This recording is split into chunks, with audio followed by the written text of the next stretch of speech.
বাজেটে মূল্যস্ফীতি ৭.৫% নামিয়ে আনা কঠিন হবে, এমনটাই পর্যবেক্ষণ সেন্টার ফর পলিসি ডায়ালগ সিপিটির। সকালে ব্রিফিংয়ে সংস্থাটির নির্বাহী পরিচালক ফাহমিদা খাতুন জানান, প্রবৃদ্ধি ৬.৫% উন্নীত করা বর্তমান অবস্থায় কঠিন হবে। সরকারের ব্যয় বাড়ার কারণে মূল্যস্ফীতি কমার বদলে আরও বাড়তে পারে। এছাড়া ঘাটতি অর্থায়ন মেটাতে অতিমাত্রায় ব্যাংক নির্ভরতা সংকুচিত করবে বিনিয়োগ বাণিজ্য বলেও জানান তিনি।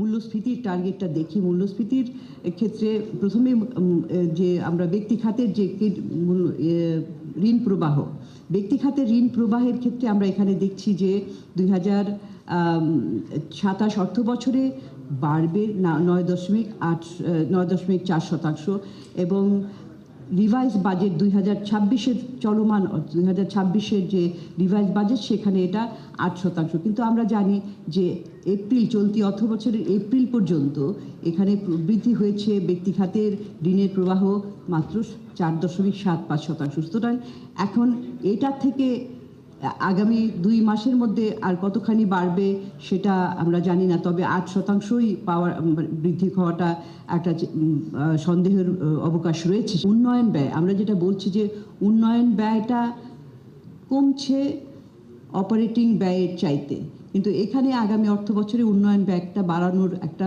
বেশি প্রচেষ্টা করা হয়েছে এবং এটাকে প্রাক্কলন করা হয়েছে, যেটা অনেকখানি বাড়বে, 47.1% হবে।